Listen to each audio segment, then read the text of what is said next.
Hola, hola a todos, buenas tardes. Bienvenidos a esta reunión de la HCP que realizamos cada fin de mes, todos los martes, los últimos martes de cada mes. Eh, mm, Quería invitarlos a que habláramos en esta oportunidad acerca de algún tipo de tratamiento para el manejo del dolor, en este caso de la neuromodulación en el manejo del dolor crónico.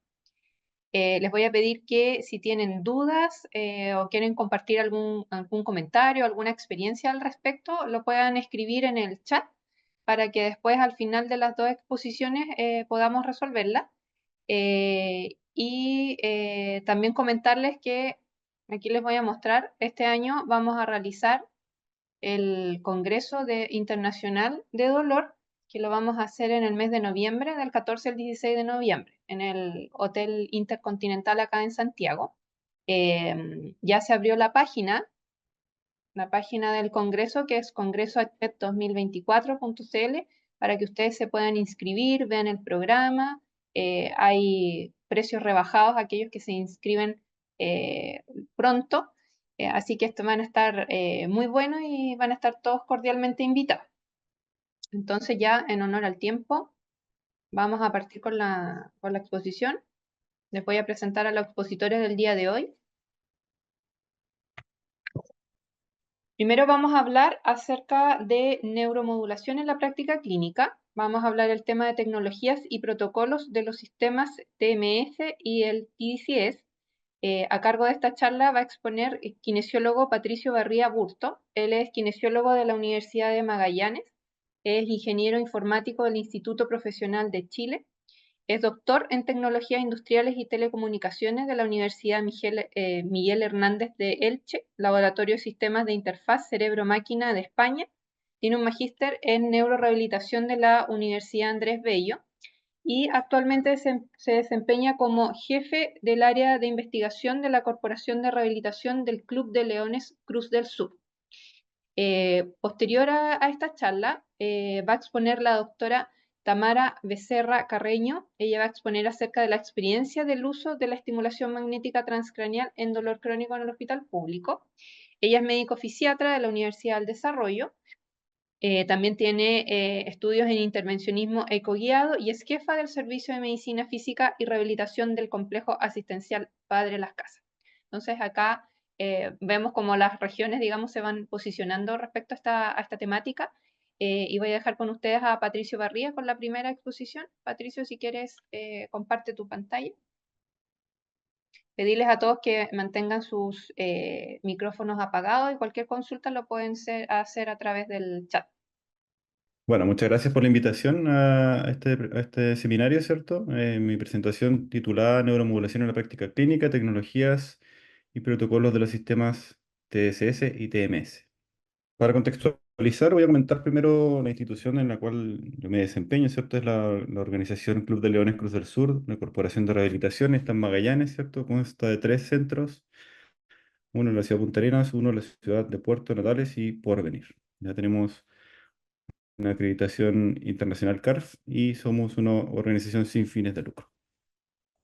Trabajamos con población, en este caso, en situación de discapacidad, principalmente de origen neurológico. ¿Ya? Nuestra institución cuenta con toda esta gama de servicios, ¿cierto? Fisiatría, psicología, kinesiología, terapia ocupacional y los que podemos ver acá, pero aquí en particular les voy a contar sobre la tecnología. ¿Ya? Voy a mostrar muy brevemente nuestras instalaciones para que las puedan conocer. Nuestra sede principal en Punta Arenas. Los gimnasios de atención, como les comenté, nuestro principal foco de atención son las patologías de origen neurológico. Ya, entonces, esta presentación que tiene que ver con neuromodulación y la temática de neuromodulación en nuestra institución está manejada de momento por el área de investigación y desarrollo de nuestro centro. ¿Ya? Esta área tiene por objetivo optimizar los procesos de rehabilitación para nuestros pacientes, ¿ya? Para las personas en situación de discapacidad de la región de Magallanes, complementando las intervenciones que ya reciben, ¿cierto? Las intervenciones convencionales con tecnología de última generación y que esa tecnología obviamente tenga un sustento científico, evidencia clínica de su mejora en los procesos de rehabilitación. Entonces, dentro de las tecnologías que nosotros manejamos, tenemos varios tipos, ¿ya? Tenemos, por ejemplo, tecnología de biofeedback para controlar dispositivos, ¿ya? Dispositivos, en este caso, como FES o biofeedback para jugar, en este caso, para niños con parálisis cerebral. Robótica por medio de exoesqueletos, exoesqueletos que permiten asistir al movimiento del paciente. Estimulación eléctrica funcional, realidad virtual, como podemos ver acá. Robótica y principalmente lo que tiene que ver con la temática de hoy, que es neuromodulación. Bien, entonces, como contextualicé, dentro de nuestra institución tenemos varias prestaciones, ¿cierto? Tanto de evaluación, rehabilitación e innovación, dentro de las que está neuromodulación. Actualmente en nuestro centro no tenemos la neuromodulación abierta a derivaciones externas, ya está en fase de desarrollo. Por tanto, los casos que yo voy a comentar acá son algunos casos iniciales que estamos trabajando, ¿cierto? Que han sido casos de éxito, pero sí que no está masificado todavía esta prestación en la institución. Entonces, partiendo con la temática, la neuromodulación básicamente es una técnica terapéutica, ¿ya? Que en este caso utiliza estímulos eléctricos o magnéticos. Y también actualmente se habla de neuromodulación por estímulos incluso de ultrasonido, ¿ya? Hay alguna técnica que también utiliza ese tipo de tecnología, ¿ya? Y que ellas van a modificar la actividad neuronal, en este caso el sistema nervioso central o periférico. ¿Ya? El objetivo de esto es modificar la excitabilidad de las neuronas, de los circuitos, ¿cierto? Mejorando la función cerebral para algunas condiciones que puedan ser de origen neurológico o psiquiátrico. Existen varios tipos de neuromodulación, como comenté. La estimulación magnética transcranial es una, ¿cierto? Que podemos ver en la imagen A, en donde se utiliza una bobina que genera un campo magnético que induce un campo, una corriente eléctrica en el tejido, en este caso tejido cerebral. B, tenemos la estimulación eléctrica transcranial por corriente directa, ¿ya? Que utiliza, en este caso en el punto B, dos electrodos, o pueden ser más de dos, de hecho, si es que hay protocolos de alta definición. Em, Luego tenemos el punto C, estimulación cerebral profunda, ¿cierto? Con elementos implantados. Y lo que yo les comentaba también, la estimulación transcranial por ultrasonido, que utiliza estos cabezales que generan unas microvibraciones que generan ese ultrasonido y que puede también hacer una modulación del tejido.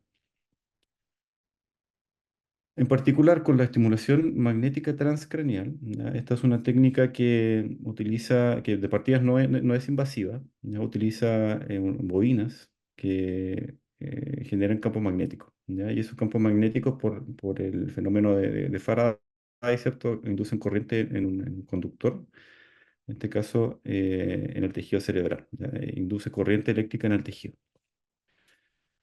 Como comenté, ¿cierto? Se basa en la ley de Faraday, donde hay un campo magnético que es cambiante, que induce una corriente eléctrica no conductor. ¿Ya? Esto se genera por una bobina, ¿ya? Una bobina que es un elemento electrónico que tiene unos cables, ¿cierto? Enrollados en su interior y pasa corriente de alta intensidad dentro de ellos y genera un campo magnético. Hay distintos tipos de formas de estimular, ¿ya? Básicamente, las que están más estudiadas es la estimulación magnética repetitiva transcranial, que puede ser de alta frecuencia o de baja frecuencia, ¿ya? De alta frecuencia generalmente se considera excitatoria y se utiliza a 10 Hz. Sobre 5 Hz o 10 Hz ya se considera de alta frecuencia. Y baja frecuencia o low frequency, ¿cierto? Es a 1 Hz, ¿ya? Entonces, cuando uno busca literatura científica sobre estimulación magnética transcranial y los distintos protocolos, va a fijarse en que hablen de estimulación de alta frecuencia o de baja frecuencia, dependiendo de lo que quiera estimular en ese protocolo. Ya las aplicaciones clínicas son variadas, ya pueden ser trastornos a nivel psiquiátrico, ¿cierto? Como depresión mayor, resistente a tratamiento, también dolor neuropático, trastornos neurológicos y psiquiátricos, como comenté. Con respecto a las tecnologías, ¿ya? Así se ve básicamente la tecnología actual de neuromodulación. La mayoría de ellas incluyen una silla, ¿cierto? Que es electromecánica, que permite adaptar el respaldo en altura del asiento e inclinación del asiento, fijación de la cabeza también. Luego tienes las bobinas, que es el elemento principal del sistema, que tienen distintas formas, ¿ya? Pues tienen formas de 8, en forma de mariposas, forma circular, y cada una de ellas tiene una aplicación distinta. Tienes el brazo flexible que permite fijar o posicionar la bobina en distintas posiciones en relación al cráneo, y la unidad de estimulación o de programación, ¿ya? Con un carro móvil. Y algunos de estos equipos incluyen también un pedal, es para facilitar la búsqueda del potencial motor evocado, ¿ya? En este caso es un equipo Max Team. Acá tenemos la marca Neurostar, que si se fijan también es lo mismo, es una silla con un gabinete, una pantalla y un brazo flexible. Lo mismo para el Mac Venture de Mac Pro que vemos acá. Y el Brainsway, que es lo único que cambia en el diseño, que son tipo gorros, ¿ya? Tienes un gorro que el paciente se lo viste, ¿cierto?, sobre una silla y que va a envolver su cráneo, ¿ya? Entonces, este es el único tipo distinto. La mayoría de los equipos se ven de esta forma. Y con respecto a los protocolos, hay mucha literatura científica ya de estimulación magnética transcranial. Entonces, conviene ver una revisión sistemática, que la que más se recurre actualmente es la del Eflashiour, que es del 2020, ¿cierto? En donde él hace una actualización de cuáles son los principales protocolos que tienen buenos niveles de evidencia. Entonces, aquí yo voy a presentar cuáles son los que se encontraron y que son los que tienen mejor resultado. Ya tienes nivel de evidencia A, eficacia definitiva en dolor neuropático. Acá muestra que se encontró que el objetivo era estimulación de la corteza motora primaria contralateral al lado doloroso y el tipo de estimulación de alta frecuencia, ¿ya? El método se tiene que indicar cuál es la bobina que se usa, en este caso bobina tipo 8, frecuencia 20 Hz y 10 sesiones, ¿ya? Con este protocolo se encontró evidencia definitiva, ¿cierto?, de que tiene un nivel A. Después tenemos nivel A también en depresión. En este caso utiliza estímulo en la corteza dorsolateral prefrontal, también de alta frecuencia, con bobina tipo 8 a 10 Hz, 20 sesiones. Luego también tenemos nivel A de evidencia en recuperación del movimiento en pacientes con accidente cerebrovascular en la etapa posaguda. Se utiliza en la corteza motora primaria contralesional y se utiliza a baja frecuencia, ¿ya? Acá tenemos bobina tipo 8 a 1 Hz, como es baja frecuencia 1 Hz, y 10 sesiones. Luego tenemos los niveles B, ya que los niveles B también hay muchos estudios que tienen algunos resultados con indicadores que son prometedores, como la fibromialgia para la mejora del dolor y calidad de vida en ese caso, Parkinson para mejorar los síntomas motores, recuperación motora de la mano en etapa post-aguda del accidente cerebrovascular, pero con un protocolo de alta frecuencia. Mejora la espasticidad en extremidades inferiores de esclerosis múltiple, trastorno de estrés postraumático, afasia y depresión, en este caso con un protocolo bilateral. Ya eso con respecto a estimulación magnética transcranial. Otra forma de estimulación, de neuromodulación, que es bien difundida en la literatura científica, es la estimulación eléctrica transcranial, que utiliza una técnica no invasiva, pero utiliza corriente eléctrica, ya directa, que se entrega por medio de electrodos, no por medio de bobinas. Esto también se utiliza y hay mucha evidencia para distintas patologías a nivel neurológico y a nivel psiquiátrico. El mecanismo de acción, como mencioné, es baja intensidad de corriente, ¿ya? Es de 1 o 2 miliamperes. Se posiciona en el cuero cabelludo, dos electrodos, uno es el cátodo y otro es el ánodo, ¿ya? La corriente fluye entre estos electrodos y genera alguna modificación en el potencial de la membrana de las neuronas, ¿ya? Eso puede aumentar o disminuir la excitabilidad de acuerdo a cómo se configure el equipo. Con respecto a los tipos de TSS, tenemos sus componentes, digo, el electrodo anódico, ya que se posiciona en la parte en donde se quiere excitar, y el electrodo catódico, que es en donde se puede hacer una inhibición. Y las aplicaciones, como mencioné, es a nivel neuropsiquiátrico, como ver acá depresión, fibromialgia también, dolor, esquizofrenia, ansiedad generalizada, alteraciones cognitivas y rehabilitación post-ictus. ¿Cómo se ven los equipos de estimulación actuales de TDCS? Podemos ver aquí algunos de ellos. Ya hay muchas marcas en el mercado, pero los principales que se observan es el Soterix, ¿ya? Que se ve como una consola de sobremesa para dos canales. También tiene una versión de cuatro canales en donde posiciona, en este caso, más electrodos para hacer estimulación de alta definición. Neuroelectrics, que vendría a ser la plataforma de estimulación de TDCS más implementada tecnológicamente, ya que tiene conectividad inalámbrica, Bluetooth o Wi-Fi, lo cual te permite hacer aplicaciones dinámicas, ¿ya? En este caso muy útil para la neurorehabilitación. Y el DC Stimulator de NeuroCare, que es uno de los que tiene más evidencia científica en la literatura, también para dos canales.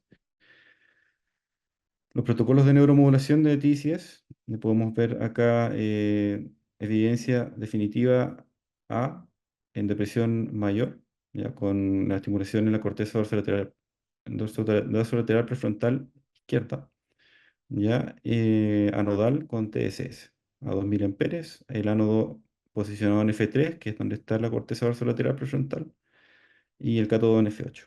¿Ya? El cátodo generalmente puede también cambiarse de otra posición. ¿Ya? 15 sesiones, 30 minutos. Luego hay trabajos con evidencia de para fibromialgia, migraña, dolor neuropático, fibromialgia, nuevamente, ¿cierto? Depresión, en Parkinson, esquizofrenia y ansiedad generalizada. Entonces, con ese background teórico, una revisión superficial de cómo está el estado de la tecnología de neuromodulación, quiero comentarles cómo lo estamos implementando nosotros, ¿cierto? Que es interesante observar cómo se pueden estas tecnologías incorporar en los sistemas de salud. Nosotros en particular en nuestra institución tenemos este flujo, que pueden ver acá en la pantalla. Hay una derivación del profesional médico en este caso y hay un programa de atención que ya está estandarizado en la institución, que quiere decir que se hizo la revisión de la literatura, se revisó el protocolo, se configuró la máquina y se seleccionaron los criterios de inclusión para los pacientes. Y se validó institucionalmente, por tanto, hay un programa que puede recibir derivaciones de nuestros médicos. Luego hay una evaluación de ingreso para el paciente, hay una intervención y hay una reevaluación, tanto así para el sistema eléctrico como el magnético. Entonces, ¿cuáles son los protocolos que nosotros tenemos en el Centro Cruz del Sur? Como mencionamos en un principio, nuestro centro es neurológico, por tanto acá yo voy a mostrar aplicaciones que tienen que ver con nuestra población.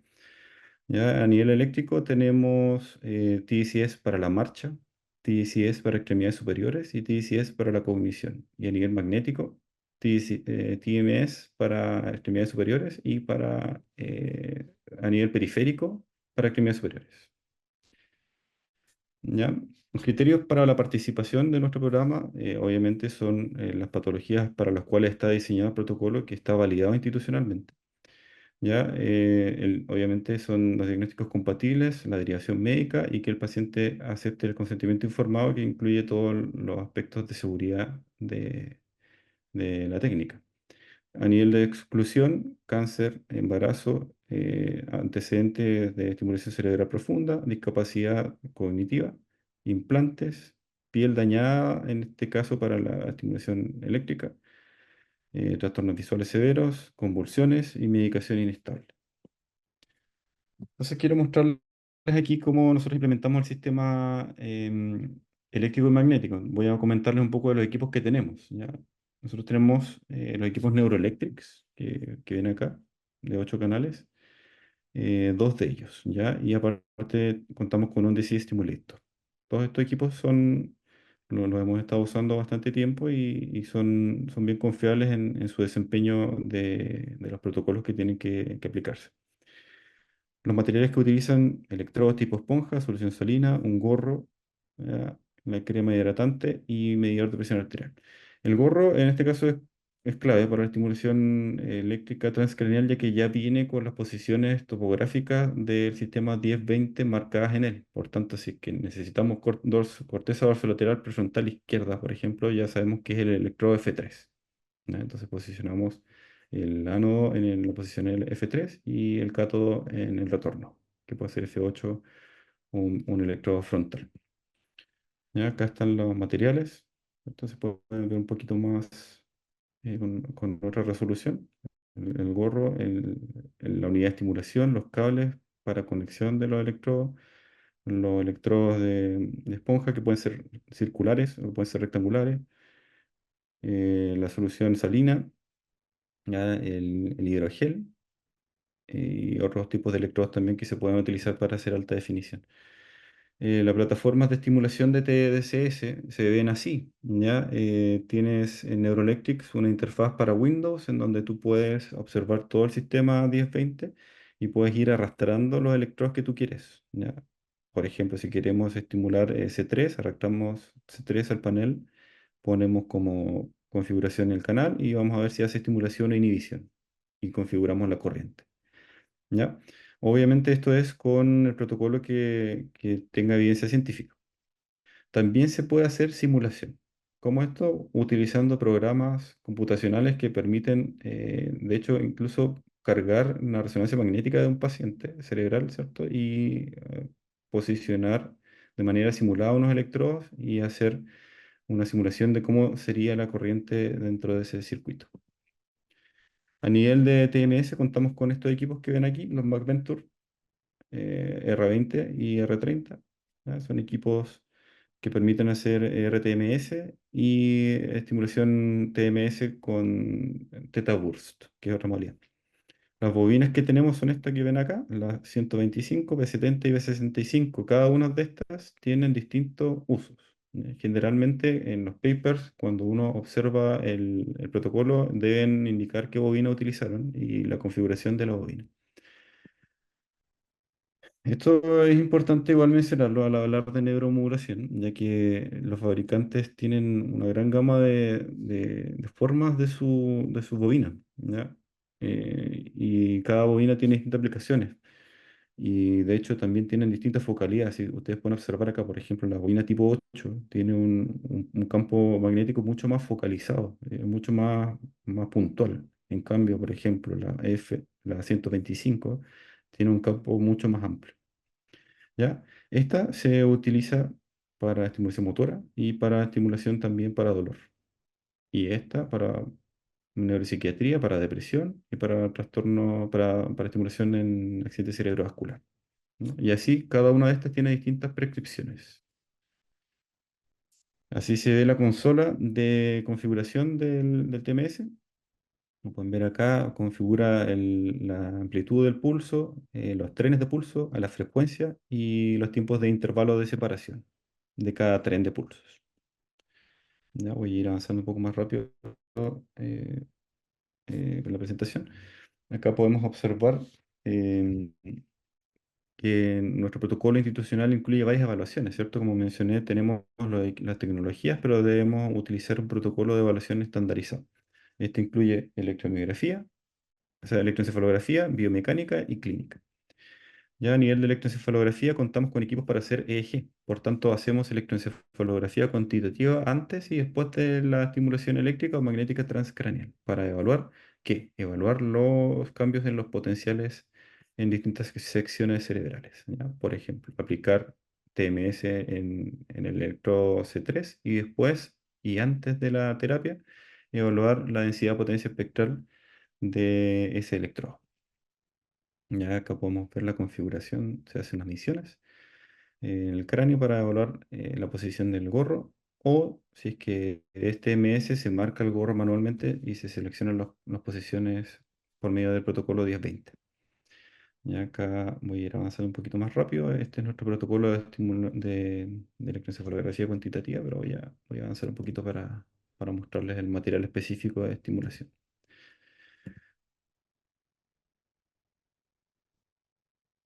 Aquí.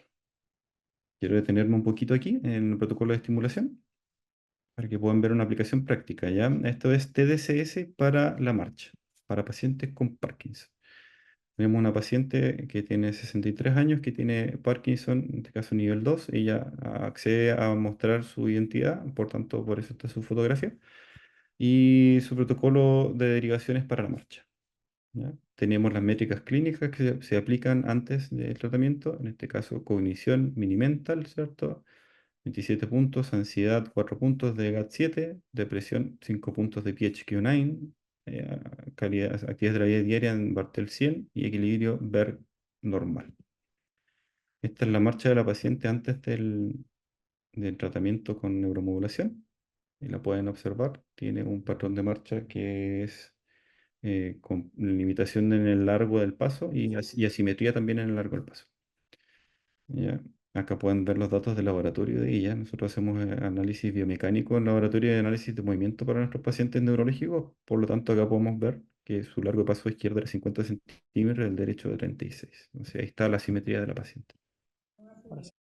El protocolo que usamos es el que está validado por la literatura, que es corteza motora primaria, 2 miliamperes con el ánodo en CZ, que es la posición donde van a estar las piernas del homúnculo, ¿cierto? Y el cátodo en FP1. 20 minutos con el equipo StarSteam. Obviamente se toman la parámetros del paciente, de saturación, de frecuencia cardíaca, de presión. Se posiciona el gorro, se configura el equipo y se inicia la terapia.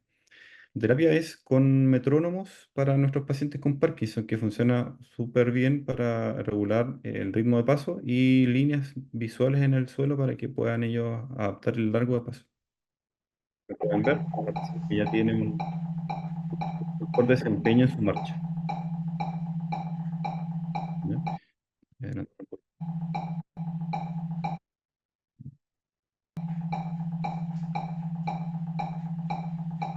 Y aquí ya sin ayuda la paciente mantiene un patrón de marcha que es mucho mejor al inicial. ¿Ya? Se reevalúa con las métricas clínicas pre y post. Y acá podemos ver que hubo cambio a nivel del Minimental, ¿cierto? Aumentó su puntaje. Pero lo que principalmente podemos ver es cambios en la biomecánica. ¿Ya? Acá de 50 y 36 de longitud de paso sube a 60. ¿Ya? Entonces, este es un cambio que claramente mejora el desempeño en el traslado, ¿cierto? En la locomoción del paciente diariamente. Y quiero terminar con un breve caso de estimulación magnética transcranial. Paciente con accidente cerebrovascular de 61 años va a ser derivado para rehabilitación de extremidades superiores. Estas son sus métricas iniciales: Mini-Mental 28, ansiedad 5, EGAT 7, depresión 1 punto de PHQ-9, ABD básicas Bartel 100, instrumental 2, motricidad de extremidad superior por Full Meyer 25 puntos. Este protocolo que se usó para el paciente, ¿ya? Un protocolo de dos ciclos, un ciclo cerebral y un ciclo periférico. ¿Ya? El ciclo cerebral se hizo en alta frecuencia con la bobina que pueden ver en pantalla, que es la bobina tipo 8, y se hizo entrenamiento en cicloergómetro y cuando estaba recibiendo la terapia magnética y luego de la terapia magnética se continúa haciendo terapia en el centro, más que también se le entregan tareas para el hogar. Y el ciclo 2 fue luego de terminar el ciclo cerebral solamente con estimulación periférica. Ya esto es en la extremidad superior con la bobina circular. Vamos a verlo aquí. Se hace la medición del gorro del paciente, se toman las medidas para sacar los puntos que se requieren estimular, el mapeo cerebral, ¿cierto? Acá está la configuración de la máquina: 10 Hz, 40 pulsos por tren, 35 trenes, con intervalo intertren de 35 segundos. Este parámetro generalmente lo observan ustedes en el paper. Aquí dejo la referencia. Utilizamos estimulador R30 y la bobina B70. Acá podemos observar el primer paso, que es encontrar el potencial motor evocado del paciente. Ahí pudieron observar un pequeño movimiento en la mano de él. Ahí. Y eso vendría a ser el potencial motor evocado del paciente, el cual se registra y con ese potencial se configura la máquina. La terapia vendría a ser así: el paciente está haciendo ejercicio mientras recibe trenes de pulsos. Los trenes de pulsos están separados de 25 segundos. La terapia dura aproximadamente unos 25 minutos de estimulación magnética. El paciente continúa haciendo ejercicio en el...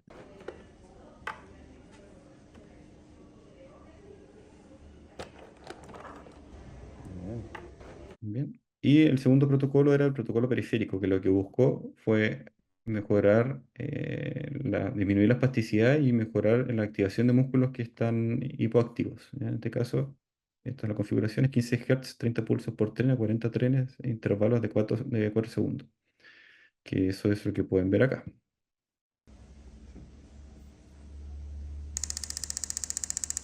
Bien, para extensores de medio y para extensión de codo. Y una estimulación pero inhibitoria para los flexores de codo, los flexores de muñeca.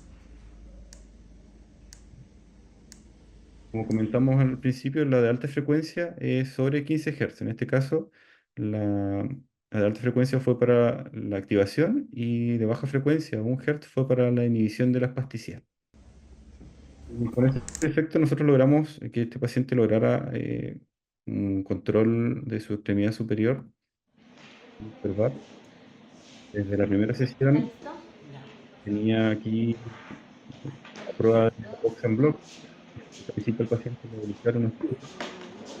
La primera sesión, mover 50 cubos se demoraba 260 segundos aproximadamente. La última sesión ya logró bajar en 160. Bien el logro de la paciente, que aún compensa con su tronco, pero ya tiene un control funcional. Aquí podemos observar cuáles son los cambios de las métricas clínicas del paciente. Se aplica siempre un set de baterías en nuestro centro que no es solo motor, sino que es biopsicosocial, ¿ya? Aplica evaluación cognitiva, de ánimo, ansiedad, de desempeño en las actividades de la vida diaria y de motricidad. Y podemos ver que él sí que aumentó a nivel del Anthony Brody, 3 puntos, ¿cierto? Y en Fullmeyer a 27. Entonces, como comenté en un principio, nuestro centro tiene una gran gama de tecnología que está en fase de implementación y otras ya están estandarizadas como procesos institucionales. La neuromodulación se encuentra en fase de desarrollo, por lo que sí tenemos pacientes que están recibiendo tratamiento, pero aún estamos optimizando los protocolos. Entonces, nuestra fase es de implementación de los protocolos pilotos. Estamos desarrollando casos clínicos, como pudieron observar en esta presentación. Recopilamos datos y hacemos análisis para ver cuáles son la literatura y los protocolos que tienen un mejor desempeño con las máquinas que nosotros tenemos. Y buscamos publicar también, ¿ya? Este material que ustedes observaron de Parkinson está publicado ya en una conferencia de este año de tecnología. ¿Ya? Y una vez finalizado ya nuestro trabajo académico, que significaría la puesta en marcha de esto y la revisión de literatura y publicación, ya se habilitará el protocolo para uso masivo de la tecnología en nuestro centro. Entonces, eso sería la presentación que tiene que ver con la tecnología de neuromodulación. Muchas gracias, Patricio, por tu presentación. Vamos a darle el pase a Tamara para que nos pueda compartir su pantalla. Hagan sus preguntas por el chat. Al final de las dos presentaciones vamos a contestarlas.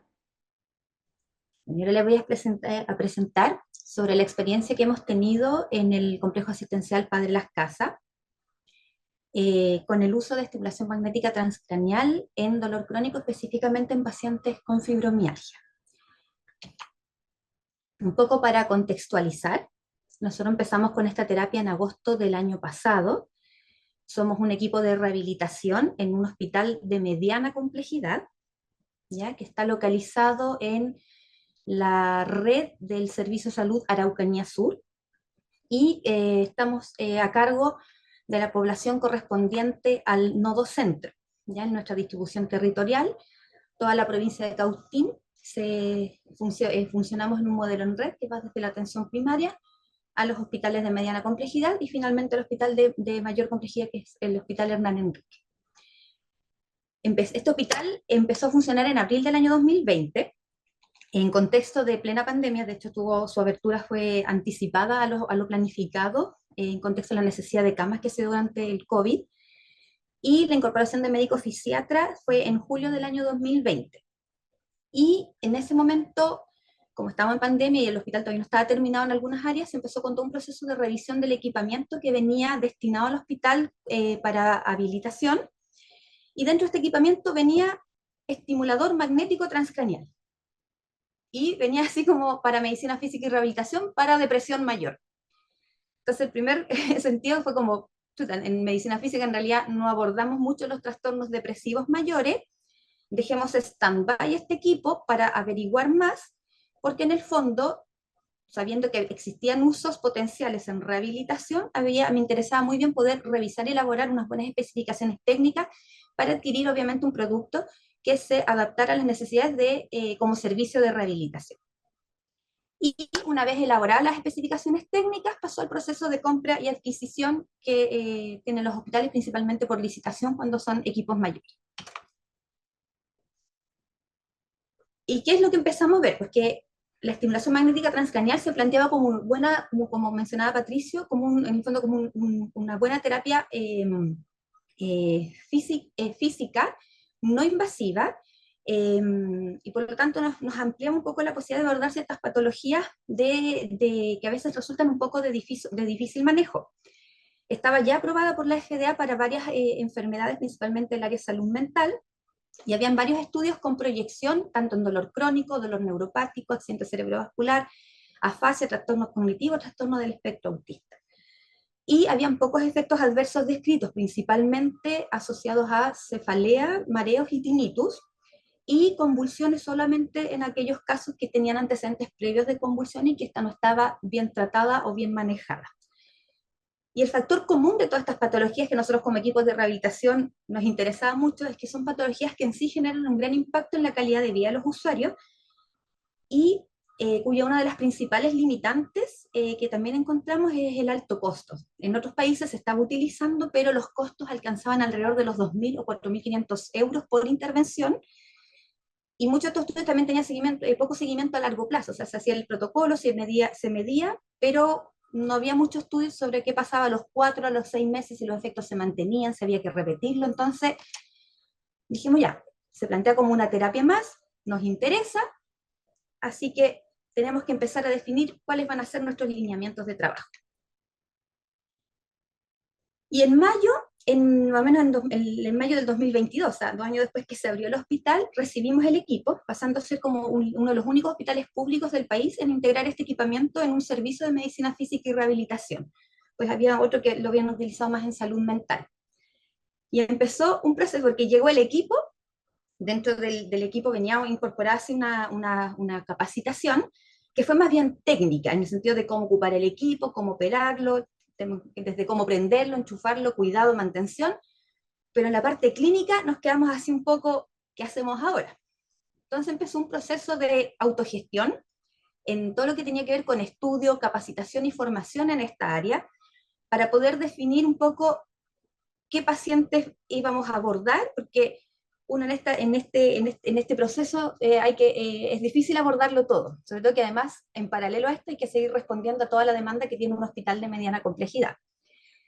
Hicimos una exhaustiva búsqueda, revisión bibliográfica, protocolos utilizados, patologías con mayor evidencia, Patricio mostró varias, y empezamos a seleccionar algunos protocolos como, ya, estos vamos a empezar a utilizar para diseñar nuestro protocolo local y definir qué patología íbamos a usar, con qué protocolo, por cuánto tiempo.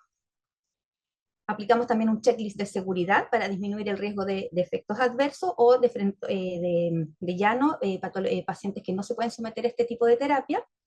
Implicó la coordinación de policlínicos con una redistribución de horas para poder ir abarcando a poquito más pacientes, y así tímidamente empezamos en agosto con 2 cupos semanales, y actualmente ya vamos en 5 cupos. Todo esto con el mismo recurso humano.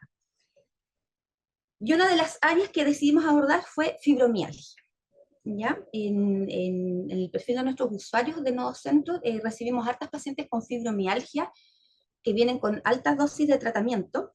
Sabemos que la fibromialgia es una enfermedad que afecta la calidad de vida, con afectaciones no solo del área física, sino que también del área psicoafectiva, y por tanto una repercusión social importante. Cuando hablamos de fibromialgia, entramos en el terreno de este dolor nociplástico, que se ha descrito como estos cambios maladaptativos que afectan el procesamiento y modulación del dolor sin una evidencia objetiva de daño. Eso también nos da un poco de seguridad, porque íbamos a empezar a trabajar con pacientes que en cierta forma no tienen una lesión cerebral establecida, por lo tanto eran de bajo riesgo, porque la mayoría, o sea, no tenían ninguna contraindicación o factor de riesgo para esta terapia. Y se ha visto que la fibromialgia está dada por este fenómeno de sensibilización central con una activación del sistema glial, inmunológico, respuestas alteradas a factores estresantes psicosociales y una disminución de la inhibición central. ¿Ya? O sea, tenemos como una hiperactivación en ciertas zonas del cerebro y una menor activación en áreas que deberían controlar este desequilibrio que se produce en el procesamiento central del dolor. Y en los últimos años, estamos hablando de los últimos 5 o 10 años, han habido también varios avances en los estudios imagenológicos de las pacientes con fibromialgia. Se ha visto, por ejemplo, con estudios con resonancia magnética funcional, que este procesamiento nociceptivo se debe a una mayor activación neuronal, por ejemplo, en áreas de la ínsula posterior y de la corteza somatosensorial secundaria, y con una menor actividad en estas áreas antinociceptivas del tronco cerebral, traducidas como un defecto en el sistema inhibitorio descendente. O sea, las imágenes están apoyando todo este proceso de desequilibrio en el sistema de control del dolor. Y se ha visto también, este también fue un estudio muy interesante que se hizo, que en pacientes con fibromialgia, ellas presentan una mayor conexión entre la ínsula, que es un área pronociceptiva, con la red de fallo, esta Default Mode Network, que está formada por la corteza prefrontal medial, corteza cíngulo posterior y lóbulo parietal inferior. Según la literatura puede variar un poco porque tampoco hay tanto consenso actualmente sobre en qué consiste esta corteza de fallo, pero a modo bien simple, esta corteza es la que nos permite todo el procesamiento del bienestar emocional y como de la autorregulación emocional. Es una corteza que se activa cuando estamos, entre comillas, descansando, o más bien no ejecutando una tarea específica que requiera nuestra atención, y por lo tanto empezamos a procesar nuestro pasado, nuestro presente, nuestro futuro, nuestras emociones, para en cierta forma regular nuestro bienestar. Esta corteza es la que se trabaja muy bien con todos los procedimientos de meditación, que logran en cierta forma activarla de forma más voluntaria para que el procesamiento sea hacia el bienestar. Y lo que se ha visto que como en pacientes con fibromialgia, esta corteza estaría más con una mayor interconectividad con estas áreas insulares pronociceptivas, en cierta forma el dolor impediría el que esta corteza se active en estos periodos de descanso, y viceversa, esta corteza que debería ayudarnos a procesar el bienestar empieza a procesar o a activarse con estos pensamientos instructivos de catastrofismo, malestar, y con todo lo que implica como este pensamiento negativo hacia el dolor. Y en estudios funcionales también en pacientes con fibromialgia, en el estado de reposo, en el fondo cuando la paciente está acostada, que es esto que sale como el resting state, se ha visto que también hay una activación anormal de ciertas áreas cerebrales y que tienen que ver con el procesamiento sensorial y afectivo y motivacional del dolor, que son zonas de la ínsula anterior, la corteza prefrontal medial, la corteza cingulada anterior y la corteza somatosensorial primaria. Y a la vez se hizo una asociación clínica entre que la intensidad del dolor estaría mediada por una menor actividad entre subregiones insulares, el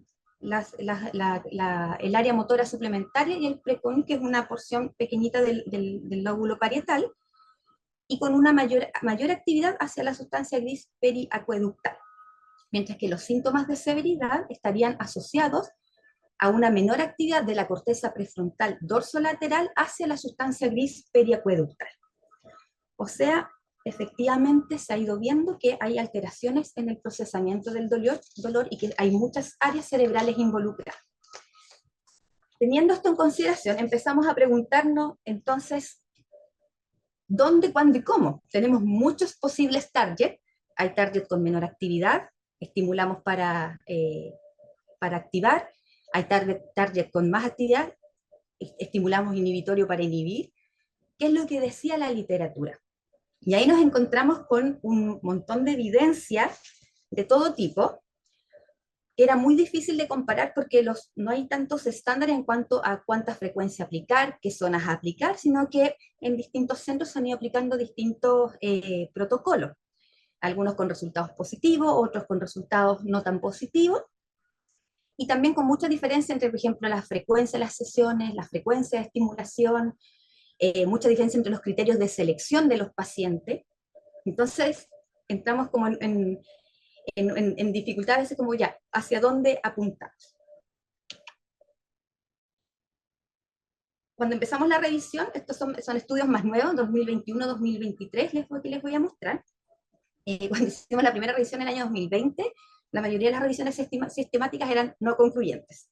En los últimos años, como les decía, ha habido como un boom de esta terapia, por lo tanto se han podido incorporar más ensayos clínicos controlados de buena calidad. ¿Ya? Y en este metaanálisis se veía que había mucha controversia en cuanto al sitio de estimulación y la duración de la efectividad. Se lograron seleccionar 10 estudios, todos eran con alta frecuencia. Esta revisión no incluyó ningún estudio de baja frecuencia por temas de calidad del estudio, porque no cumplían todos los criterios de selección. Comparaba la estimulación magnética con pacientes que en el fondo eran ensayos clínicos controlados, en los cuales se aplicaba un grupo de estimulación y otro grupo como una estimulación falsa. Y este sí abarcó solo estudios escritos en inglés. Y lo que mostró fue una disminución significativa en el dolor inmediata, en la estimulación de la corteza motora M1, y a la evaluación a las 1 a 4 semanas, que era como bien amplio el rango, y no mostraba mayor diferencia de la duración de los síntomas a las 5 o a las 12 semanas. No mostró cambios significativos en síntomas de depresión, medidos por el índice de Beck, y tampoco mostró cambios significativos en niveles de ansiedad, ¿ya? Pero sí me mostró mejoras en la calidad de vida a las 5 a 12 semanas medidos por FIQ. O sea, había disminución del dolor, no tanta repercusión sobre síntomas depresivos ansiosos, pero sí había una mejora en la calidad de vida, más o menos a largo plazo, mediano plazo, 5 a 12 semanas. En cuanto a la estimulación de la corteza prefrontal dorsolateral, no encontró diferencias significativas en cuanto a la reducción del dolor inmediato y tampoco en cuanto a la depresión. Entonces, podría ser la corteza M1 un potencial target. Luego encontramos esta otra revisión, revisión como paraguas de un mapeo, en la cual se incluyeron 11 revisiones sistemáticas, que incluyeron estimulaciones de alta frecuencia y baja frecuencia. Solo 2 estudios eran como de buena calidad en estimulación de baja frecuencia, y se encontró que en los protocolos de alta frecuencia había disminución significativa de dolor al estimular M1, pero no para corteza prefrontal dorsolateral, y el efecto era entre 1 a 4 semanas, no habían estudios con mayor a más largo plazo. Y en los de baja frecuencia eran no significativos o no concluyentes. Ellos distribuyeron los estudios en este esquema, en el cual se ve que la intensidad del dolor mostró que se muestra en azul, ¿ya? Los síntomas depresivos en morado, la ansiedad en naranjo, y como la salud, el bienestar general en verde. Entonces, la mayor repercusión en esta revisión era sobre dolor y bienestar general, principalmente en estudios que incluyeron protocolos de alta frecuencia, que son los que están representados como círculos, y estudios combinados, que habían varios protocolos que incluían como una estimulación de alta y otras de baja frecuencia en tiempos distintos. Y se incluyeron protocolos para estimulación en M1, que son los que están ahí con un asterisco, y los con corteza dorsofrontal lateral no mostraron tanta evidencia, que son los que están con el punteado más difuso. ¿Ya? Y esta otra revisión sistemática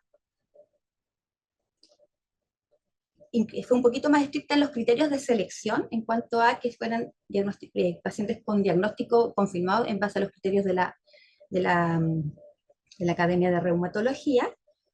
Se especificó que fuera una intervención de alta frecuencia, o sea, fueron a buscar como ensayos mucho más específicos con un protocolo en común, porque al separar en alta y baja frecuencia entraban muchos protocolos, pues el límite podía ser de 8, de 10 o más Hz, o podían ser de baja frecuencia de 5, de 2, de 1, entonces tampoco eran muy comparables unos estudios con otros, ¿ya? Se usaron outcomes para escalas de dolor, depresión, calidad de vida, y se pedía que fueran estudios originales y con la información suficiente. seleccionaron 7 estudios, los cuales mostraban que eran de buena calidad en general, y aquí en esta revisión mostraban que había una disminución significativa en dolor, habían mejoras en la calidad de vida, no había un efecto significativo en cuanto a síntomas de depresión, y ellos sí encontraban que no había diferencia significativa entre áreas de estimulación, tanto si se hacía como en corteza prefrontal dorsolateral y M1, pero que el efecto analgésico era un poquito mayor para la estimulación en M1, o sea, ellos no encontraron mayor diferencia entre estimular corteza M1 o corteza prefrontal dorsolateral.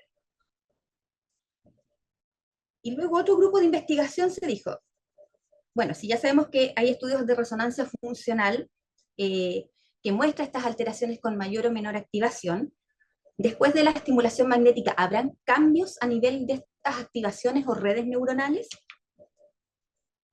Y ellos midieron como el efecto a nivel funcional de la corteza de pacientes con fibromialgia antes y después de la estimulación en pacientes con intervención y control. ¿Ya? Ellos aplicaron un protocolo de 10 Hz, de 20 trenes a 100 pulsos, más o menos 2000 estímulos por sesión, en total de 10 sesiones, al 80% del potencial motor evocado. ¿Ya? Tuvieron un grupo de control de 16 pacientes y uno de intervención de 11. Partieron con 50, pero por motivos de que algunas se fueron saliendo del estudio, todo, no pudieron terminar con todo. Y lo primero que ellos vieron era que no habían cambios estructurales en cuanto al grosor de la corteza en materia blanca y materia gris de las pacientes tanto que recibieron la intervención como las del grupo control. Por lo tanto, no hay cambios estructurales.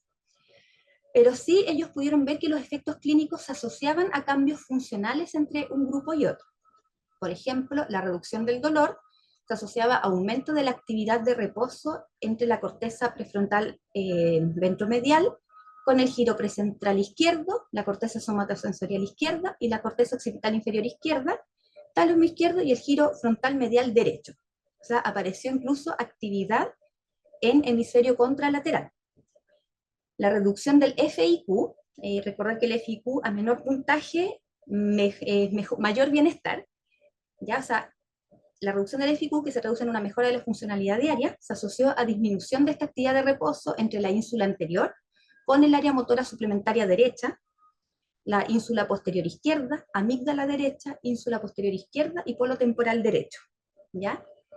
Y la disminución en mediciones como de psicoafectivas también se asoció a una disminución de la actividad de reposo entre el cíngulo anterior con la corteza occipital izquierda, la ínsula posterior izquierda y el giro temporal superior izquierdo y el precol. O sea, varias de estas áreas que están incluidas en esta corteza. Por lo tanto, como modo de esquematizar un poco, estas cortezas que mostraban mayor activación antes de la terapia y que mostraron un cambio de asociación entre sus redes neuronales, son cortezas y áreas que están asociadas, por ejemplo, a la corteza prefrontal medial, con un efecto antinociceptivo como fuente principal de aferentes hacia la sustancia gris periacueductal que tiene que ver con la modulación del dolor.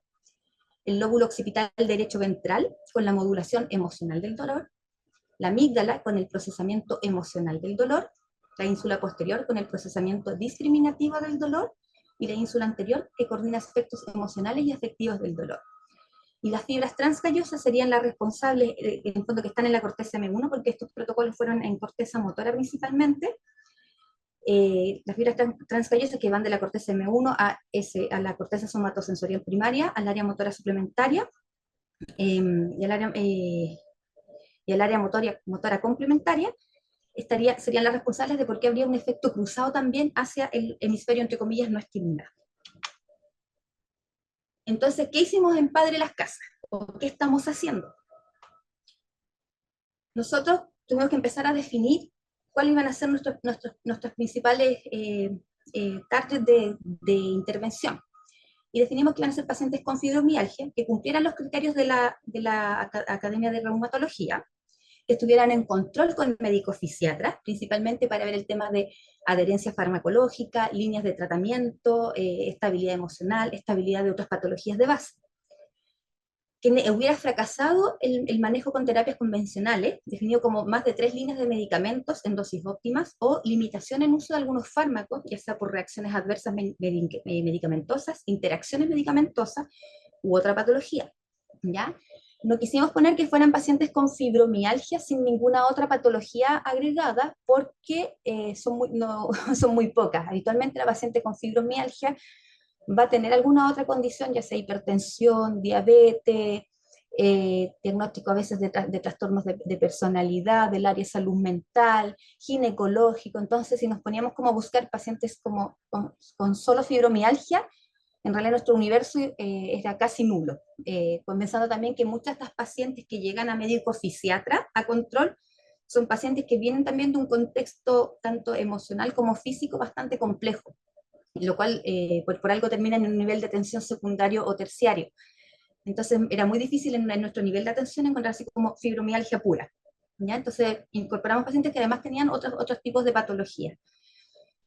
Y que esas patologías concomitantes también estuvieran en control con los especialistas que correspondiera o a nivel de atención que correspondiera, mantuvieran niveles de dolor moderado severo con repercusión funcional y súper importante que pudieran asistir a las sesiones, porque los protocolos habitualmente son días continuos y por lo tanto la paciente tenía que tener la posibilidad de poder desplazarse hasta el hospital y asistir a las sesiones para no interrumpir el tratamiento.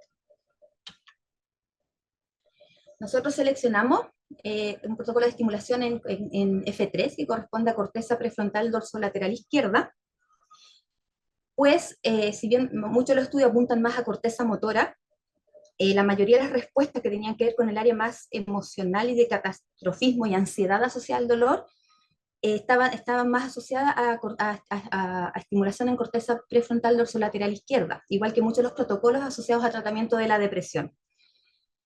Estamos aplicando un protocolo que es de 10 Hz, de alta frecuencia, de 25 trenes a 81 pulsos, con pausa de 52 segundos de intervalo, pues, por lo tanto es una estimulación repetitiva entre series, con un estímulo subumbral al 80% del P. Nos da más o menos unos 2025 pulsos por sesión, ¿ya? Esa es, por ejemplo, la pantalla de nuestro equipo ahí con los parámetros programados, ¿ya? El protocolo consiste en 10 sesiones, lunes a viernes, descanso sábado y domingo, y 5 sesiones más de lunes a viernes. Medimos FIQ pre y post tratamiento, y empezamos a hacer también registros de los usos de fármacos que estaban antes y después del tratamiento. Intentamos medir el DAS21, pero considerando los tiempos que teníamos para evaluación de las pacientes, controle, se nos hizo muy difícil aplicar más pautas de evaluación, ¿ya? Hay que considerar que todo esto lo hemos puesto en marcha, como digo, con el mismo recurso humano y con los mismos pacientes, así que nos hemos tenido que multiplicar por 2 y 3 veces. Iniciamos en agosto del 2023, seleccionamos una bobina circular, considerando que es una bobina que tiene un rango de acción más amplio, y además es una bobina que viene graduada, se puede localizar fácilmente en la zona F3, una vez que se hacen las mediciones, y genera en el fondo una estimulación que es más superficial, porque lo que nos interesa es estimular corteza y no estructuras más profundas. A la fecha hemos incluido 15 pacientes con fibromialgia en nuestro protocolo y hemos tenido resultados bastante sorprendentes incluso para nosotros mismos.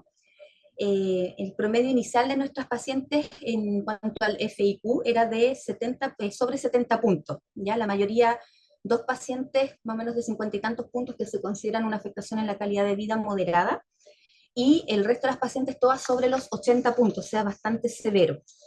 ¿Ya? La puntuación máxima es de 100. Y el FIQ post-estimulación en estos pacientes fue de 30 en promedio, ¿ya? Algunas bajo 30, que se considera leve, y el resto PEGI 30, que se considera moderado. O sea, tenemos cambios en la calidad de vida bastante significativos, ¿ya? Y cabe destacar que de los FIQ post-estimulación, que eran severos, o sea, que eran severos más o menos un 70%, 70-80% de los FIQs iniciales eran severos, solo un 20% siguieron siendo severos post-estimulación, que son 2 pacientes que si bien hubo una disminución, no hubo un cambio como en la categoría de FIQ, y que son pacientes que sí durante el proceso reconocieron que tenían como varios procesos de salud mental no resueltos, y de hecho ahora se hicieron las derivaciones pertinentes, y esperamos a lo mejor en 6 meses volver a repetir el proceso para ver la respuesta una vez que estas otras situaciones estén más controladas. ¿Ya? Y en cuanto a los ítems dentro de esta escala de FIQ, los ítems que mostraron mayor respuesta fueron los ítems de disminución del dolor, que pasaron de severos a moderados y leves, y mayor bienestar al levantarse, que es una de las preguntas que hay en esta encuesta. De hecho, muchos de los reportes de nuestros pacientes casi inmediato al segundo o tercer día de intervención era como, llegué a la casa, dormí y me di cuenta que no me tomé los medicamentos para dormir en la noche. Y como se dieron cuenta, mantuvieron esta conducta y pudieron suspender varios de los medicamentos que tomaban para dormir, e incluso que tomaban para el dolor al irse a acostar. Y habiendo suspendido los medicamentos, en el fondo que fue por omisión, porque lograron un sueño mucho más reparador, no se despertaron en la noche, despertaron sintiéndose mejor, que es lo que decían, o sea, hace años que no dormía tan bien. Y a la fecha han mantenido esos efectos. ¿Ya? La puntuación, por ejemplo, del bienestar al levantarse estaba en promedio cercano a los 10 puntos, 9.5 era el promedio en el puntaje, también es una escala visual análoga que va de 0 a 10, y de 9.5 bajó en promedio a 3.5 en lo que es bienestar, incluso algunas hasta 0. Y el promedio de días que se sintió bien, que fue como otro hito significativo para las pacientes, que al principio de la terapia, que es otra de las preguntas del FIQ, el promedio de días que se sentían bien era de entre 0 y 1. Y post terapia empezaron a hacer reportes de días que se sentían bien entre 4 a 6, incluso algunas los 7 días de la semana. Entonces el promedio nos varió de un 1.1 a un 4.4. O sea, más de la mitad de la semana sintiéndose bien. Ahí estaba lo que les estaba comentando recién. Observamos también disminución en el consumo de fármacos. Si bien no todas las pacientes suspendieron fármacos, un gran porcentaje de ellas logró disminuir fármacos, lo cual se asocia, haciendo como en la asociación al costo de tratamiento, más o menos en un 40% de reducción del costo del tratamiento inicial versus el tratamiento post-TMS, disminuyendo principalmente medicamentos como pregabalina, tramadol, buprenorfina transdérmica, celecoxib y sopiclona, que eran como medicamentos para dormir. Efectos adversos solo tuvimos uno reportado, que fue de cefalea, pero la paciente igual tenía cefaleas desde antes, como que de hecho estaban en controles con neurología y todo, que ella asoció más que nada que era como su cefalea habitual, y dijo que era tolerable y que prefería seguir con la terapia porque se había sentido demasiado bien, así que prefería terminar las 10 sesiones, y posterior a las 10 sesiones incluso las cefaleas disminuyeron. Las primeras pacientes que empezamos fueron en agosto del año pasado, como les comentaba, y ya están por cumplir casi un año post-terapia con mantención de los resultados hasta la fecha. Ya tenemos como nuestros primeros pacientes con más de 6 meses de mantención de resultados. Y en cuanto como a autorreportes de las mismas pacientes que no son cuantificables a veces por medio de escala, tenemos algunas de nuestros pacientes que reiniciaron actividades laborales y empezaron sus propias pymes con amigas, ventas de mermeladas, dulce, pacientes que estaban con muchos tiempos con licencias médicas todos los meses, va a cumplir casi, de hecho una de las pacientes que lleva más tiempo va a cumplir casi un año sin licencia médica. Volvieron a manejar, algunas que por dolor no se atrevían a manejar, unas 2 o 3 pacientes volvieron a manejar, se atrevieron, se sienten con más ganas y ánimo de salir y de ver gente. Había muchas pacientes que no quiero ver gente porque ando irritable, y por lo menos 2 o 3 pacientes también nos han reportado como que han podido reencontrarse con su pareja de una forma más afectiva, porque antes ni los abrazos los aguantaban y ahora ya las pueden abrazar de nuevo, y para eso ellas ha sido bastante significativo. Que eso es lo que les puedo contar en cuanto a la experiencia de nuestro complejo con las pacientes que llevamos hasta la fecha. No quiero aprovechar la oportunidad de agradecer como al equipo de medicina física que nos ha permitido poder poner en marcha, porque esta redistribución de horas de los que están trabajando más directamente en TMS implica que hay otro equipo detrás que también suple las funciones que ellos tienen que dejar de hacer. Como ven, hay 2 terapeutas, 2 fonoaudiólogos, 2 kinesiólogos que se han incorporado en estas terapias. Comentar que ahora, si bien yo les presento lo de fibromialgia, en paralelo estamos trabajando también con pacientes con ACV de extremidad superior, afasia, posquirúrgicos de glioblastoma, y vamos a empezar pronto un protocolo de cognitivo, ¿ya? Agradecer al equipo directivo del complejo asistencial que nos ha apoyado como en la puesta en marcha de esta terapia, y al director de servicio que también nos ha ayudado, por ejemplo, con las jornadas, con, con- con la difusión de esta terapia. Así que espero que quedo atenta a sus preguntas. Muchas gracias. Muchas gracias, Tamara. Tremenda experiencia, tremenda presentación. Felicidades también, Patricio, por tu exposición. Ahora vamos a ver las preguntas que hay en el chat. Patricio, si estás ahí igual.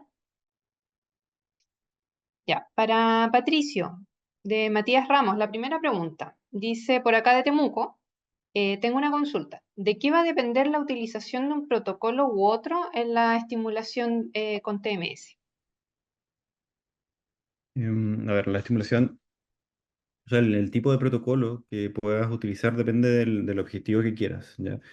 Por ejemplo, para accidente cerebrovascular, en nuestro caso, tenemos experiencia en el protocolo de afasia, en el protocolo de extremidad superior, en el protocolo cognitivo y en el protocolo de extremidades inferiores, ¿ya? Ahí cada protocolo requiere distinta bobina de partida, ¿ya? Hay que tener la bobina indicada para el protocolo y también las características específicas del paciente, ya como que esté adecuado para poder responder en la terapia.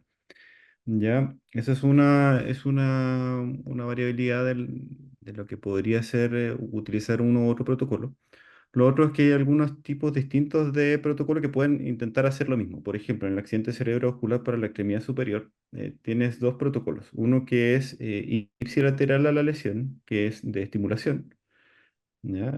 Quiere decir que si el paciente tiene una hemiparesia derecha, tú estimularías la corteza motora del lado izquierdo, que es la misma que está dañada. Pero también podrías tú elegir el otro protocolo, que es de inhibición. Y en ese caso, tú lo que haces es inhibir el lado que no está lesionado en el paciente, ¿ya? Y ambos protocolos tienen evidencia de su funcionamiento. ¿Ya? Entonces tendrías que evaluar bien, de acuerdo al equipamiento que tú tienes, las bobinas que tienes, las características del paciente, la fase clínica del paciente, para ver cuál protocolo se acomoda más a su condición clínica. Si es que es el inhibitorio de la corteza contralateral o es el excitatorio de la corteza lesionada. Eso para TMS, ¿ya? Ahora para TSS, eh, también pueden haber protocolos distintos que buscan hacer lo mismo. Ya en ese caso hay algunos protocolos que son para extremidad superior que sí estimulan la corteza motora, por ejemplo C3 o C4, y el retorno o el cátodo lo posicionan frontal o otros lo posicionan extracefálico, por ejemplo en el hombro, ¿ya?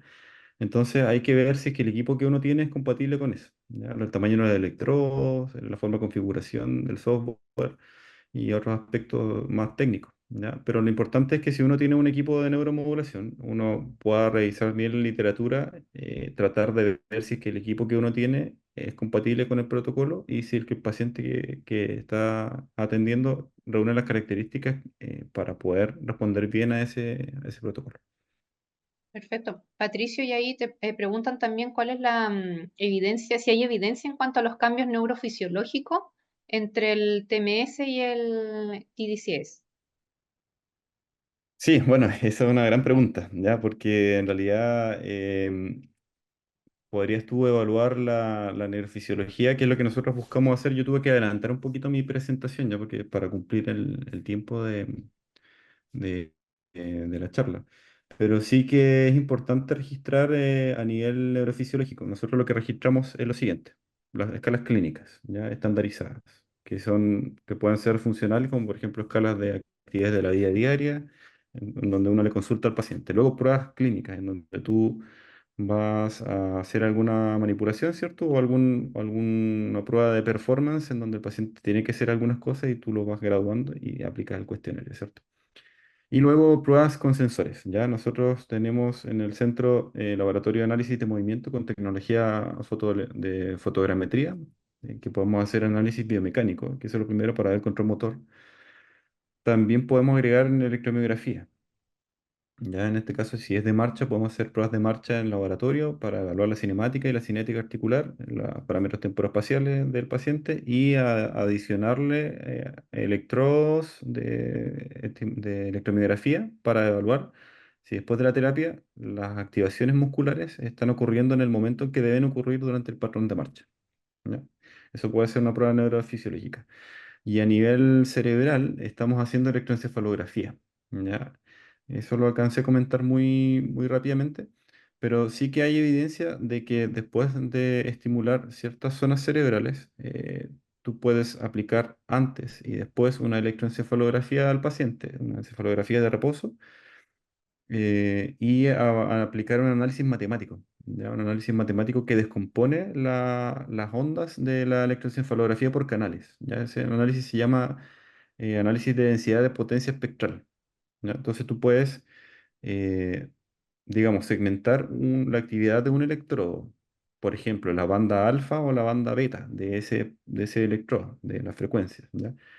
Y ciertos estados cognitivos o de funcionamiento del sistema nervioso, ¿cierto? Están asociados a mayor o menor alfa o beta, o otras bandas de frecuencia de electroencefalografía. Entonces nosotros deberíamos esperar, por ejemplo, si es que está aplicando un tratamiento para la ansiedad, que después del tratamiento para la ansiedad, en el electrodo en donde tú estás tratando, trata de aumentar las ondas alfa. ¿Ya? Que eso es lo que deberías tú tener en esa, como una respuesta neurofisiológica de ese electrodo.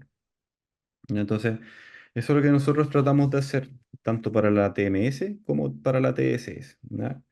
Y también en consultas con el mismo fabricante, que claramente uno trata de obtener la mayor información del proveedor, ¿cierto?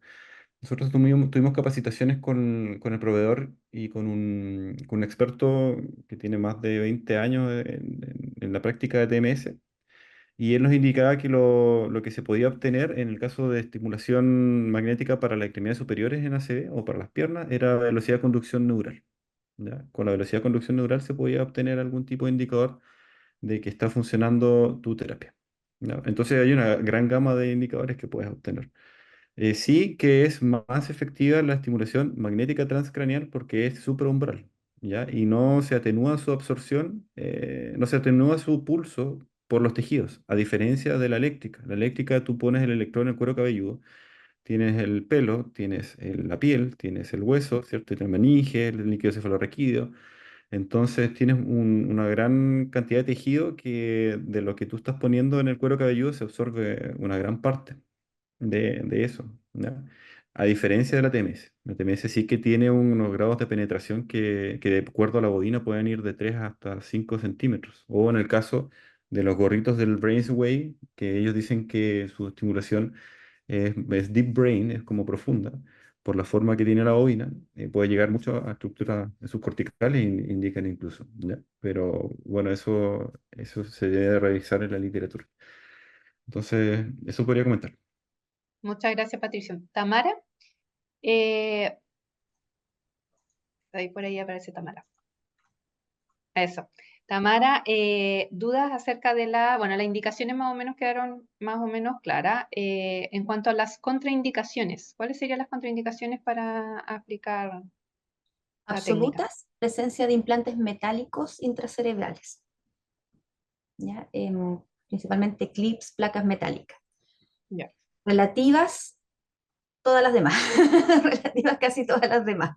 Em, la presencia de convulsiones, si es donde es un paciente que tiene antecedente de epilepsia en la infancia, pero que actualmente nunca más volvió a convulsionar los últimos 5 o 10 años, está estable, se podría hacer y ahí lo que uno hace es adaptar el protocolo partiendo con umbrales un poco más bajitos según tolerancia. Lo mismo con pacientes que han reportado cefalea o tinnitus, también se parte con protocolos con estimulación un poco más bajita, más, en vez del 80% se parte al 50-60% y se va viendo la tolerancia de la paciente a la terapia. Eso principalmente. Las contraindicaciones, por ejemplo, en cáncer, embarazo, es más que nada porque lo que pasa mucho con los fármacos, no hay estudios en población embarazada, tantos en niños o en población con pacientes oncológicos. Entonces no se puede como estandarizar y decir así como ampliamente que se pueda utilizar. No está muy claro los efectos sobre pacientes con cáncer de la estimulación tanto eléctrica como magnética. Nosotros hicimos protocolo, dos pacientes operados ya postquirúrgicos de glioblastoma, que quedaron con una fase, que ellos tuvieron neuromonitoreo de áreas de lenguaje, con evaluación de fono pre y durante la intervención quirúrgica, y post-intervención, cuando ya estaban como bien de su alta postquirúrgica, le hicimos aplicamos un protocolo que era de la Universidad de Cambridge, de afasia para pacientes postoperados de glioblastoma, los cuales hubo buenos resultados. Lamentablemente uno de los pacientes falleció no producto de la terapia, sino que producto de una complicación posterior por recidiva de su tumor, digamos. Y el otro paciente ahí estamos viendo, esperando los resultados. O sea, sería en el fondo patologías, el resto de las patologías, salvo los implantes, que esté compensado. O sea, si es hipertenso, que esté compensado. Marcapaso, Exacto. usuario de Marcapaso, marcapaso, en lo que es estimulación magnética transcranial, no habría una contraindicación propiamente tal. ya, Pero perfecto. ahí habría que pedir igual como pase de cardiólogo, como para prevenir cualquier cambio o alteración. ¿Ya? Ya, Porque el campo es bien focalizado a nivel craneal, entonces no tendría por qué afectar marcapaso. ya. Tampoco hay tantos estudios que lo muestren, entonces son contraindicaciones más relativas, donde hay que, como en todo caso, evaluar riesgo versus beneficio. Dice acá, preguntan, que yo no lo sé, si dicen que el TDCS estaría contraindicada con algunos antidepresivos, como el bupropión. ¿Eso también rige para la magnética? ¿Es así? ¿No? No, no, ya. No estaría contraindicada ni tampoco el TDCS con fármaco, con algún fármaco. En la magnética no hay contraindicaciones con uso de fármacos específicos. Ya. ¿Y con el TDCS? ¿Que sepan, Patricio? Con el TCS nosotros no encontramos contraindicaciones que sean absolutas. Ya, de hecho, en el caso de nosotros que trabajamos con pacientes con Parkinson, debemos de hecho aprovechar el uso del fármaco. Si el paciente está con la medicación en estado funcional, ¿cierto? Tratamos de coordinar de que sea en el estado óptimo en donde se pueda recibir la terapia. Entonces tiene el Ya, efecto del fármaco más el efecto de la neuromodulación. ya. ¿Y complicaciones, Tamara, tú mencionaste cefalea como posterior Sí. a la terapia? O sea, están descritos en la literatura principalmente cefalea, mareos y tinnitus.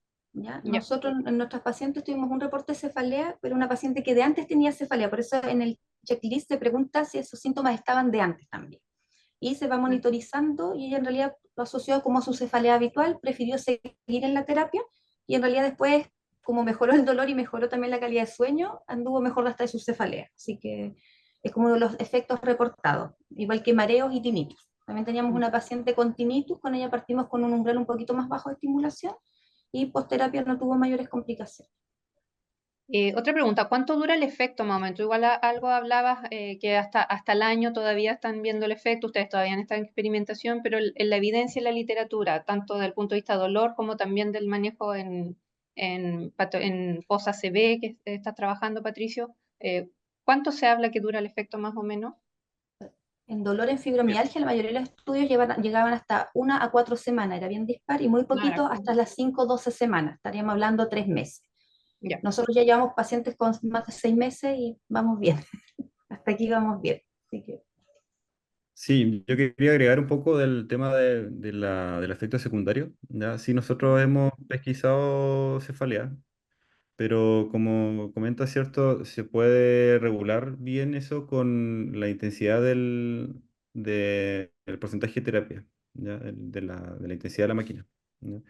Y nosotros tenemos cuidado también con el tema de que hay que ir midiendo regularmente el potencial motor evocado, ¿cierto? Porque no es estable, ¿cierto? Puede ir cambiando semana a semana. Entonces la idea es siempre ir evaluando el potencial para ver cuál es el basal del paciente en esa semana para configurar los porcentajes de terapia de la semana.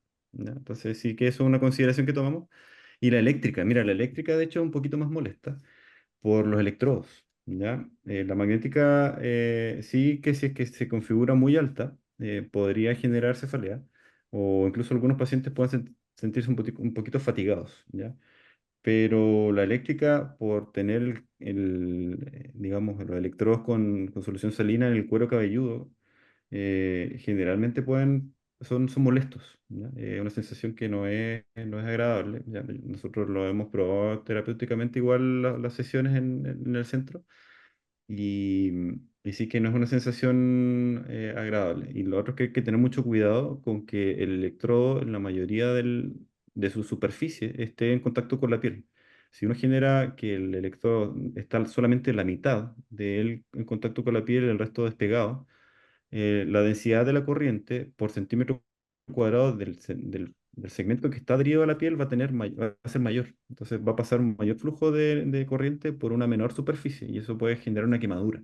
¿Ya? Ya, Entonces, una quemadura en la piel del paciente, en su cuero cabelludo, no va a ser una complicación significativa, pero va a hacer que el paciente tenga que detener el proceso terapéutico. Entonces, imagínate que vas, no sé, en la sesión 10 y son 15 y justo hubo un pequeño problema en la piel y tienes que detenerlo. Entonces, el paciente pierde la oportunidad de haber terminado el ciclo. Ya, ahora, con respecto la duración de los efectos, nosotros más experiencia tenemos en Parkinson, que es el programa ujú, que más pacientes tenemos, ¿ya? Eh, Está durando unos 3 a 4 meses el efecto de la marcha, ¿ya? Por tanto, nosotros en nuestra institución, que tenemos súper controlada la población de Parkinson de Magallanes, estamos controlando los niveles de Hohenn-Yard de toda la población que asiste a nuestro centro, más que tenemos laboratorios de análisis de movimiento y las pruebas clínicas. Entonces, sabemos qué pacientes podrían ellos ser candidatos para el programa de marcha con TVCS y la idea es hacerlo una vez al año por lo menos, ¿ya? Para que se pueda mantener el efecto. O sea, que si el paciente va a lograr recuperar la marcha, va a tener un mejor patrón, pero sí que va a retroceder en el tiempo, así que es progresivo. Pero si es que uno puede volver a hacer un refuerzo, le puedes ayudar a mantener un mejor desempeño en la comunidad. eso. Y cada cuánto tiempo tú podrías repetir como la terapia anualmente o podrías hacerlo, no sé, cada 6 meses, cada 4 meses?